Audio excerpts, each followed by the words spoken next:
नमस्कार साथियों, स्वागत है आप सभी का अमन प्रेस जी के जिस पर। तो दोस्तों आज है 14 सितंबर और 14 सितंबर से दोस्तों आपका 20 सितंबर तक आपका बिहार डीएलएड का जो संयुक्त प्रवेश परीक्षा है वो आपका सीबीटी में आपका स्टार्ट हो गया, मतलब कंप्यूटर बेस्ड।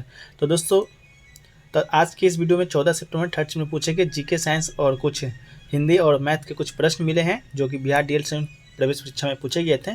तो उन सभी प्रश्नों को दोस्तों डिस्कस करेंगे, कैसा कैसा प्रश्न आपके इस एग्जाम में पूछे जा रहे हैं। प्रश्न तो आपका 100% रियल है।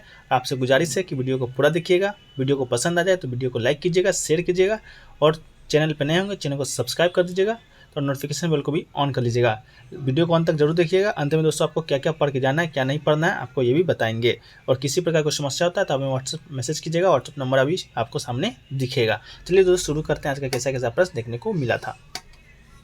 नंबर जो सामने आपको दिख रहा होगा, आप देख सकते हैं, इसको स्क्रीनशॉट ले लीजिएगा। कोई भी आपका क्यूरी होगा तो आप पूछ सकते हैं। पहला प्रश्न दोस्तों पूछा गया था, आपका देखा गया था कि हमारे सौरमंडल का सबसे निकटतम तारा कौन सा है। तो दोस्तों बात करें सौरमंडल का सबसे निकटतम तारा का, तो आपका प्रोक्सिमा सेंचुरी जो कि पृथ्वी से लगभग 4.22 प्रकाश वर्ष की दूर पर स्थित है और दूर सूर्य के अलावा सबसे निकटतम सितारा है। तो प्रोक्सिमा सेंचुरी आपका बिल्कुल राइट आंसर हो जाएगा। इसके अलावा पूछा गया दोस्तों आपका ईस्ट इंडिया कंपनी की स्थापना किस वर्ष हुआ था। तो बात करें दोस्तों ईस्ट इंडिया कंपनी का, तो उसकी स्थापना है आपका 21 दिसंबर 1600 ईस्वी को आपका एक नई कंपनी में क्या न्यू डाला गया था आपका भारत में, जो ब्रिटेन का कंपनी था, जो महारानी से पूर्व एशिया में व्यापार पर एकाधिकार प्राप्त किया था और इस कंपनी के नाम है, लेकिन इसे ईस्ट इंडिया कंपनी के नाम से आपको जाना जाता था। तो आपका 1600 ईस्वी में आपको इसकी स्थापना किया गया था। इसके अलावा दोस्तों पूछा गया था आपका स्थूल का विलोम शब्द क्या होगा। तो दोस्तों स्थूल का विलोम शब्द आपको ऑप्शन में दिया गया था विरूप कृष। तो बहुत लोगों ने विरूप माने हैं, लेकिन इसका जो सही आंसर होगा आपका कृष बिल्कुल राइट आंसर हो जाएगा। अगला क्वेश्चन पूछा गया दोस्तों कमल नयन में कौन सा अलंकार है। तो कमल नयन की बात करें तो इसमें दोस्तों आपका रूपक अलंकार होता है। तो आपका रूपक अलंकार बिल्कुल राइट आंसर हो जाएगा। अगला दोस्तों पूछा गया था आपका कि एक वृत्त की परिधि 88 सेंटीमीटर, तो इसकी त्रिज्या क्या होगी। तो दोस्तों आपको मालूम होगा 2πr से इसको आप निकाल सकते हैं। तो निकालें तो आपका 14 सेंटीमीटर आपका आंसर आया था। तो 14 सेंटीमीटर जिन लोगों ने मारे होंगे आपका बिल्कुल सही होगा। अगला क्वेश्चन दोस्तों पूछा गया था √3 माइनस 60 डिग्री का मान आपसे पूछा गया था। तो इसका मान दोस्तों आपका √3 माइनस 2 आपका इसका राइट आंसर हो जाएगा। रूट है जो कि दोस्तों आपका सिर्फ 3 पे लगा हुआ है। इसके बाद 60 डिग्री का मान आपसे पूछा था, तो आपका ये राइट आंसर हो जाएगा। अगला क्वेश्चन पूछा गया दोस्तों भगवान बुद्ध ने अपना पहला उपदेश कहाँ दिया था। तो भगवान बुद्ध जो कि दोस्तों का बौद्ध धर्म से संबंधित है। वैसे तो भारत के कई स्थानों पे ये तीर्थ यात्रा कर चुके थे, आपका बौद्ध धर्म का उपदेश दे चुके थे, लेकिन जो आपका पहला उपदेश है वो आपका दिए थे सारनाथ में। तो सारनाथ आपका बिल्कुल राइट आंसर हो जाएगा। सारनाथ में भगवान बुद्ध ने अपना पहला उपदेश दिया था, यहीं से उन्हें धर्मचक्र परिवर्तन आरंभ किया था। अगला क्वेश्चन दोस्तों आपका आया था बल का गुणनफल से। तो बल का गुणनफल से संबंधित क्या प्रश्न आया था, जो एग्जाम देकर आए हैं कमेंट सेक्शन में बताइएगा, ताकि आने वाले जिनके शिफ्टों में जिनका एग्जाम है उनको कुछ मदद मिल सके। और बल और वेग का गुणनफल बात करें तो आपका शक्ति होता है। अगला क्वेश्चन दोस्तों आपका पूछा गया था इंग्लिश से एंशिएंट का सिनोनिम्स क्या होगा। सिनोनिम्स करने का मतलब दोस्तों आपका पर्यायवाची शब्द एक तरह से पूछा जाता है। जैसे आप अग्नि का पर्यायवाची शब्द पढ़ते होंगे, आकाश का पर्यायवाची शब्द पढ़ते होंगे, उस तरह से इंग्लिश में आपका एंशिएंट का सिनोनिम्स मैंने एंशिएंट में आपका होता है प्राचीन। तो इसका जो सिनोनिम्स राइट आंसर था आपका आर्किक राइट आंसर आपका हो जाएगा। इसके बाद दोस्तों आपसे पूछा गया था व का उच्चारण कहाँ होता है। तो दोस्तों व का जो उच्चारण है आपका दंतोष्ठय से होता है। तो आपका दंतोष्ठय आपका बिल्कुल राइट आंसर हो जाएगा। व का उच्चारण आप खुद से करके भी देख सकते हैं। अगला क्वेश्चन था दोस्तों पंचानन शब्द में कौन सा समास आता है। तो दोस्तों बात करें पंचानन का, तो उसमें दोस्तों आपका बहुव्रीहि समास आपका राइट आंसर हो जाएगा। अगला क्वेश्चन दोस्तों पूछा गया था अम्ल वर्षा क्यों होता है, या ये पूछा गया था कि अम्ल वर्षा किसके कारण होता है। तो दोनों आंसर को प्रश्न में डिस्कस करेंगे। पहले बात करें अम्लीय वर्षा का, यह प्राकृतिक रूप से अम्लीय होता है। इसका कारण है कि ये पृथ्वी के वायुमंडल में सल्फर डाइऑक्साइड और नाइट्रोजन ऑक्साइड जल के साथ क्रिया करके नाइट्रिक अम्ल और गंधक का तेजाब बन जाता है। तो दोस्तों आपका सल्फर डाइऑक्साइड और नाइट्रोजन ऑक्साइड के कारण दोस्तों आपका अम्ल वर्षा होता है।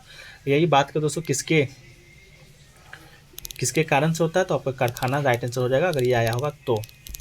अगला क्वेश्चन दोस्तों पूछा गया था चूहा मारने का जहर किस रासायनिक पदार्थ से बनता है। तो बात करें दोस्तों चूहा मारने का जहर किस रासायनिक पदार्थ से बनता है। तो चूहा मारने का जो जहर है वो दोस्तों आपका रासायनिक पदार्थ से बनता है। तो इसका जो राइट आंसर होता है आपका पोटेशियम साइनाइड आपका बिल्कुल राइट आंसर हो जाएगा। इसके अलावा जिंक फॉस्फोरेट नामक रसायन से भी आपका चूहा को मारा जाता है, लेकिन आपका पोटेशियम साइनाइड आपका बिल्कुल राइट आंसर था। यह एक दोस्तों आपका अत्यंत जहरीला रसायन है। तो आपका पोटेशियम साइनाइड राइट आंसर है। अगला दोस्तों आया था बॉक्साइट का अयस्क क्या होता है। तो बात करें दोस्तों बॉक्साइट के अयस्क का, तो ये दोस्तों आपका एल्युमिनियम, जो कि दोस्तों आपका बॉक्साइट का एल्युमिनियम का एक अयस्क से कौन, तो बॉक्साइट आपका एल्युमिनियम राइट आंसर है। अगला तो पूछा गया था भारत छोड़ो आंदोलन के दौरान पहली समांतर सरकार कहाँ बना था। ऑप्शन में आपका बलिया, पटना, देवघर, इस तरह से ऑप्शन दिया गया था। बहुत से लोगों ने पटना मारे हैं, लेकिन पटना आपका राइट आंसर नहीं होगा, बलिया बिल्कुल राइट आंसर है, जो कि दोस्तों उत्तर प्रदेश में पड़ता है।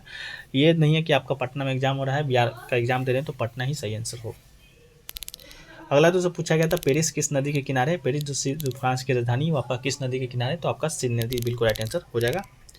अगला दोस्तों आपका आया था कि दूध से दही बनना, इससे रिलेटेड भी प्रश्न आपका आया था, तो आप देख लीजिएगा क्या आया था। इसके अलावा दोस्तों आयत का क्षेत्रफल दिया गया था, आपको विकर्ण निकालना था, तो इस तरह से प्रश्न में आपको देखने को मिल रहा है। इसके अलावा दोस्तों मानव शरीर की सबसे लंबी कोशिका क्या होता है। तंत्रिका कोशिका शरीर में सबसे लंबी कोशिका है। अंड या डिम्ब कोशिका मानव शरीर में सबसे बड़ी कोशिका होता है, इसका जो व्यास है लगभग 0.1 मिलीमीटर होता है। तंत्रिका कोशिका मानव शरीर की सबसे लंबी कोशिका है। तो दोस्तों इस तरह के प्रश्न आपसे पूछे जा रहे हैं। इससे दोस्तों आपका सेकंड शिफ्ट में पूछा गया था। अब बात करें दोस्तों इसके सिलेबस के बारे में, तो सिलेबस दोस्तों आपका एकदम इजी है। जहाँ से आपका समान हिंदी या उर्दू जो भी आप चयन करते होंगे तो उससे आपका 30 नंबर का प्रश्न आता है। इसके बाद गणित से बात करें तो गणित से भी आपका 30 नंबर का प्रश्न पूछा जाता है। इसके बाद समान विज्ञान से 25 और दोस्तों आपका समान अंग्रेजी से 25 नंबर का प्रश्न पूछा जाता है। इसके अलावा रीजनिंग जो कि उससे भी 25 नंबर, टोटल आपका 150 नंबर का एग्जाम होता है, जिसमें आपको 150 नंबर 150 क्वेश्चन का एग्जाम होता है। 450 नंबर का शायद आपका एग्जाम होता है। इसमें नेगेटिव मार्किंग में तो ध्यान रखिएगा कि ज़्यादा ज़्यादा गलत आप नहीं करें, जितना आपको मालूम है बस 5-6 जो हो सकता है आप नेगेटिव लीजिएगा, इसके अलावा ज़्यादा नहीं लीजिएगा। वो दोस्तों नेगेटिव आपको किस तरह से लेना है, अगर आप 2 ऑप्शन में कंफ्यूज हैं, मान लीजिए कि बी और सी में आप कंफ्यूज हैं कि ये होगा, तभी उस समय आप लीजिएगा, इसके अलावा आप मत लीजिएगा, नहीं तो आपका नेगेटिव मार्किंग में ही सब नंबर चला जाएगा।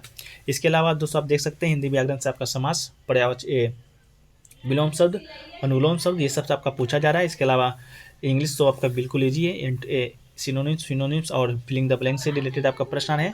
इसके बाद जीके जी से 200 प्रश्न जो आप इसका तैयारी किए होंगे तो वो सबसे आपका बन जाएगा। इसके बाद मैथ आपका मैट्रिक लेवल के पूछे जाने एकदम इजी, तो जो लोग भी इसका तैयारी करते हैं वो आपका निकल जाएगा। इसके अलावा दोस्तों जिन लोगों को भी दिक्कत होता है आपका बिहार डीएल से संबंधित कोई भी क्यूरी हो तो आप हमें व्हाट्सअप मैसेज कीजिएगा। व्हाट्सअप नंबर दोस्तों ऊपर भी दिया गया था, यहाँ भी लिख देते हैं 9973741666। इन नंबर पर व्हाट्सएप मैसेज करके दोस्तों अपना क्यूरी को पूछ सकते हैं, सहायता प्रदान आपको किया जाएगा हम लोग के तरफ से। तो दोस्तों वीडियो को यहीं पर समाप्त करते हैं। वीडियो कैसा लगा कमेंट सेक्शन में ज़रूर बताइएगा, और दोस्तों वीडियो अच्छा लगा हो तो वीडियो को लाइक ज़रूर कर दीजिएगा, और दोस्तों में अधिक से अधिक शेयर कीजिएगा जिनका आगे आने वाले शिफ्टों में अभी एग्जाम बाकी है। चैनल पर दोस्तों आप नए हैं, चैनल को सब्सक्राइब करके रखिएगा। इसी तरह के दोस्तों आपका बिहार डीएल से संबंधित सभी अपडेट आपको इसी चैनल पे मिलेगी, और जितने भी अभी 20 तारीख तक एग्जाम होना है सभी की एनालिसिस आपको इस चैनल पे आपको मिलने वाली है। तो चैनल को सब्सक्राइब कर लीजिएगा और नोटिफिकेशन बेल को ऑन कर लीजिएगा। तो मिलते हैं दोस्तों नेक्स्ट वीडियो में, जब तक के लिए जय हिंद जय भारत।